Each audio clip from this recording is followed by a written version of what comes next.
So first of all, let's just take a basic look at the divergence. And what is a divergence at its core? A divergence, as the name suggests, it means that the price action and the indicator are doing two separate things. They're not agreeing, so that they are diverging. And here we can see it very nicely. The price action is making higher highs, whereas our indicator, in this case the RSI, is making lower highs. So the price action and the indicator is not agreeing.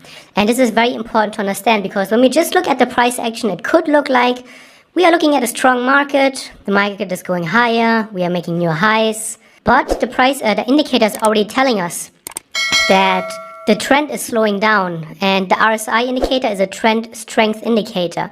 And when the RSI is making lower highs, especially like in this case, significantly lower highs, it shows you that the trend strength is going down. The price action is losing strength.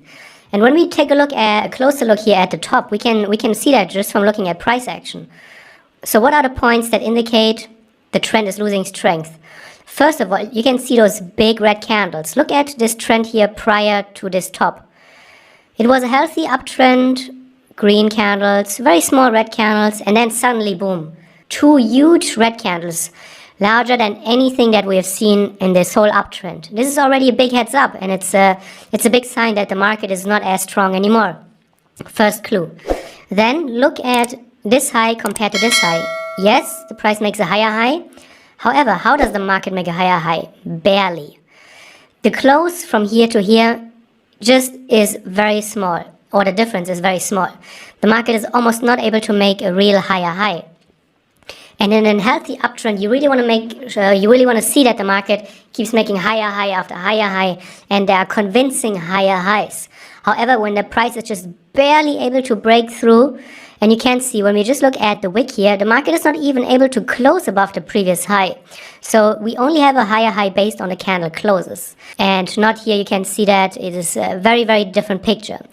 And those things lead to the RSI diverging from the price action. So the indicator is picking up clues that we at first glance may miss. So an indicator divergence is very important. And one trading approach, and we will get into different trading approaches, could be a break and retest. So here we have a divergence on our RSI, higher highs here on the price action, lower highs on the divergence or on the indicator, and then the market breaks into a new low, comes back, retests it, and then starts to downtrend. So the big problem that many traders have is that they trade divergences blindly. What they do is that as soon as a divergence shows on their charts, they just jump in. And this is way too early. And a divergence, although it's powerful, it's not powerful enough to just be a standalone trading system. You need to add other concepts and tools and ideas on top of that. For example, a breakout, a break and retest, a multi-time frame approach even, a trend line, as I will show you later, maybe even a moving average breakout. We will get into that later. But, very important, divergences on their own are not strong enough. So, what is the right indicator for a divergence? And the common answers are RSI, MACD, or stochastic.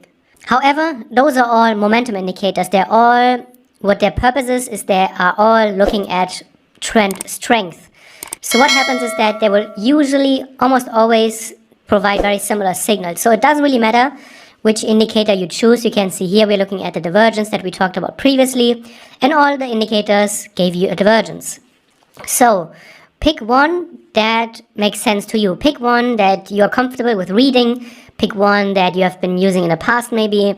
And then don't worry about it anymore. Don't look for another option, for a better setting, for something else, for the holy grail, whatever.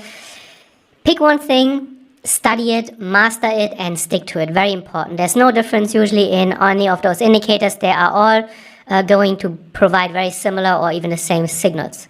Another very important concept that arises when we come to drawing divergences is that we want to look at distinct swing points. And this will help you have a little bit more of an objective divergence drawing approach. So we want to look at really where's the market making swing low and swing low. Here it will be very hard to find out, okay, where is here actually the swing low, because the market just basically grinded higher. Here's a nice swing low, here's a nice swing low. However, the market made lower lows, price as well, so all good. Here, low, and low. And between swing lows, you want to have here such a nice reaction. You want to have a swing point. That's why it's called a swing point, because between the 2 points, the market is swinging. And the indicator is then also much easier and more objective to identify, or the divergence rather. We have lower lows here, and we have higher lows here. Classic divergence, and then we have a turnaround. A very common tool to use as well is the 20 period moving average. Whether you use the EMA or SMA doesn't really matter, but what you do is that first of all, you look for a trending market, you look for a divergence, and then you wait for the market to break above the moving average before you try to looking for trades. It can help you to be way more objective in your trade finding process. The 20 period moving average is also a very well respected tool in general, and you could also use it for filtering purposes, for example. So you look for markets where the price has been trending below the moving average for a certain period of time, so that you make sure that you're actually looking at real trending markets, because one of the bigger problems that many traders have when it comes to divergences is that they look for divergences everywhere. However, they only should be looked for in trending markets when the trend has been going on for quite a long time. That's where you want to look for divergences. As I said, break and retest helps you a lot to be more objective. It also helps you to stay away from this bottom picking. So here we are on a 30-minute time frame. You can see we have a nice trend line.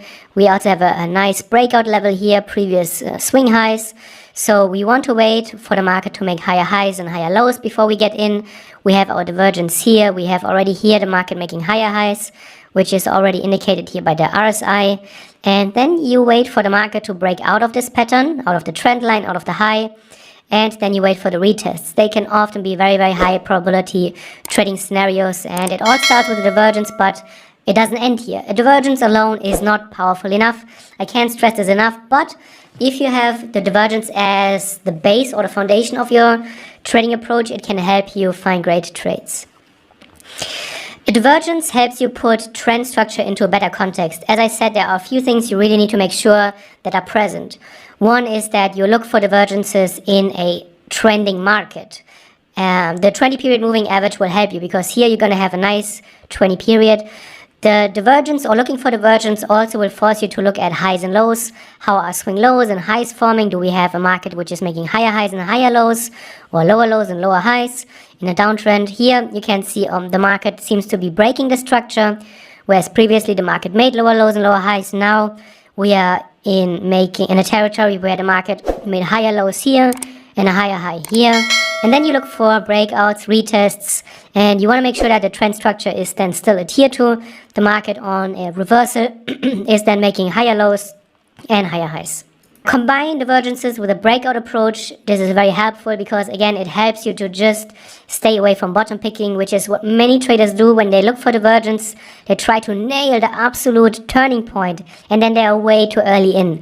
And a much better approach is that around a divergence, try to find a pattern. For example, here we have something like a wedge pattern, and then wait for the market to break out. That way you are automatically going to stay away from bottom picking, and you're going with the momentum. You are not really here trying to nail it to the absolute top and the bottom, which is always a recipe for disaster. Or another way could be, again, we use a 20 period moving average, and we are wanting to see the market break the moving average, and also we want to see a strong break away from the divergence. So the market was trending. We have a triple top. This is a triple tap actually, which we covered in a previous video. We have 1, 2, 3 taps, increasingly shallower and shallower. And then if you draw a support level here, you have your strong breakout. Again, you can and you should build confluence around a divergence. A divergence is one signal, one criteria. However, you could add things like a moving average breakout. You could add things such as a support resistance breakout. You could add things such as a break and retest. You could add even a multi-time frame on top of that. And any of those things will help you just build a little bit more of a robust trading system. Obviously, at one point, there comes this point where you just have taken way too many things into account and you have too many rules. So there's somewhere a sweet spot that you have to hit. But just trading a divergence alone on its own is not enough. And I've seen it many times. Traders run into issues. So I really caution you, divergences are amazing. They are great because they help us understand the momentum of the market. However, on their own, they are not strong enough, but build a few confluence factors around it, and you will end up with a great trading approach.